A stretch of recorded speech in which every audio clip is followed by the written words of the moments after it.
Welcome to Salisbury Cathedral and the daily reflection for the 10th of June. I'm Jackie Molnar, the Cathedral's Executive Director.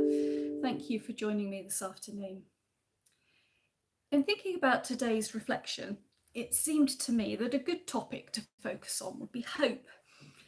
However, in starting to put thoughts to paper, so to speak, I found that this was a topic that was increasingly challenging. So please bear with me. I hope that what I share is some helpful food for thought, if only to get you thinking a little bit more about what hope is and what it might mean for you. Hope, I'm sure, is a word that must be a familiar one for Christians. It's what we are called to have. All our hope on God is founded is a hymn that I remember very well from over the years. And hope is one of the three virtues that St. Paul speaks of in 1 Corinthians 13, along with faith and love or charity. And it seems very relevant at the moment as we look forward, maybe with hope, or maybe more with hesitation and some nervousness towards the 21st of June and what the previously announced final stage of the government's roadmap will actually bring. It's such a small word, but one that sounds like it carries so much in respect of expectation, possibility, and promise. There are things that we hope for on a daily basis. At the moment, that could well include an ongoing return to a more normal way of living, perhaps the desire for a holiday, or being able to spend more time with friends. I'm sure the list can go on. These are things that are important, although maybe not critical to us if they don't come to fruition. We may be disappointed, but we can cope with that. And added to these things are items of much more significance: the hope for a more just world, doing more to sort out climate change, being able to have confidence in those who lead countries and their abilities in taking important life-impacting decisions. Much of this is outside of our immediate control, but we can see how important such issues are, and we have hope that matters will work out well or improve. In this form, hope, I think, is generally for something or situation. It might be something that we don't have a lot of control over, and we hope perhaps because we want something to be different. We perhaps want to feel more optimistic about something, even if we can't make it happen ourselves. There's something within us that holds on to the possibility that situations will get better, problems will be resolved, and as a consequence, life will be better. And I'm sure that there have been many times of late, especially this last 15 months, where you and I have hoped for something or desired that some particular situation or outcome would come about. Perhaps that hope has been well invested, and the hoped for desire or dream did come about. But there will, I know, have been times when hope has been dashed. We've certainly been having to live with so much uncertainty, and whilst we hope, we will have found that it hasn't translated into the kind of outcome or thing that we would have wanted. So why do we hope? Is it because we need to have something to look forward to, or to believe that things can be different?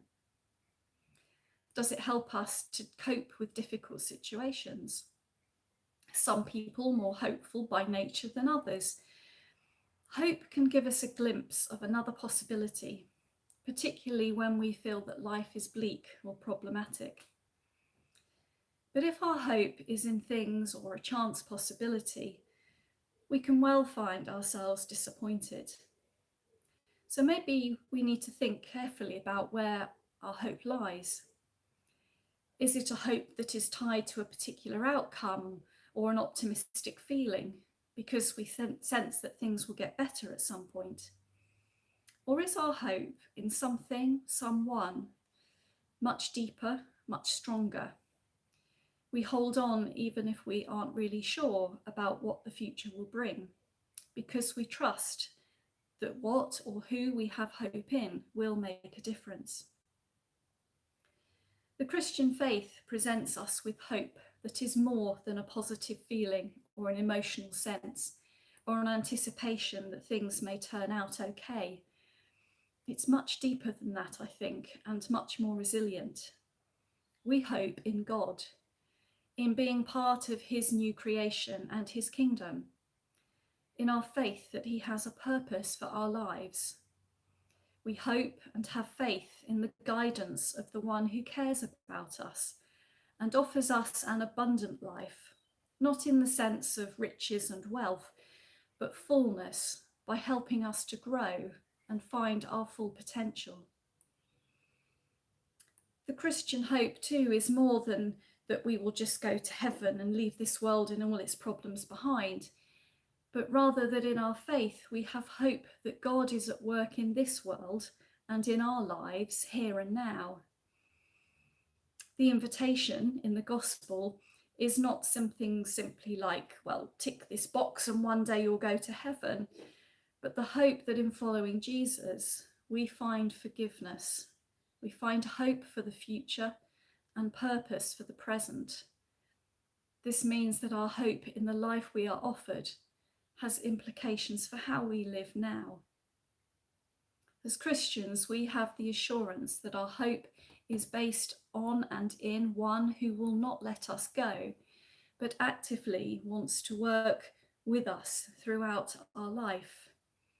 That kind of hope, I think, should give us confidence, because we know we are accepted and loved, that even if the more material or transient things that we hope for don't or do come to fruition, we can be sure that our hope in God places us on solid ground, and we can be assured that even when the future or the present is confusing or uncertain and we don't know what is ahead of us, we can have hope in the one who loves us. Father Richard Rohr puts it like this: the theological virtue of hope is the patient and trustful willingness to live without closure, without resolution, and still be content and even happy, because our satisfaction is now at another level and our source is beyond ourselves. Now, it's not easy, is it, to let our hope be in God even when we don't see the answer to questions, problems, or concerns. It's where faith comes in. But it's not a vain hope, but one which becomes proven over time and deepens when we see that our hope in God is not about a hope in ourselves, our ability, our successes, or power to make a difference. Rather, our hope is in one who stands with us through the uncertainties and asks us to hope in him, even when we feel maybe like it's the last thing we can do. Christian hope, then, is more than just a wishful desire that things will be okay. It demands more of us than that. It demands a trust in God through all times, even when we are at our lowest point. It's a hope that we can be confident along with our faith in God. Our hope in God is something which can sustain us and keep us firm in our faith. It's more, I think, than a wish or an expectation that life will get better or that we will get something we've longed for. At times, it is in the darkest of places, when hope seems very dim and perhaps thin, that God can work most effectively within us. For then, if we lean on him, if we place our hope in only him, I think we enable him to work within us and to help us let him be our sustaining strength. So, I hope that what I have shared has something in it for you. And let me finish with the words of the hymn I mentioned at the beginning. All my hope on God is founded. All my trust he shall renew. He, my guide through changing order, only good and only true. God unknown, he alone calls my heart to to be his own. Amen. And thank you for being with me this afternoon.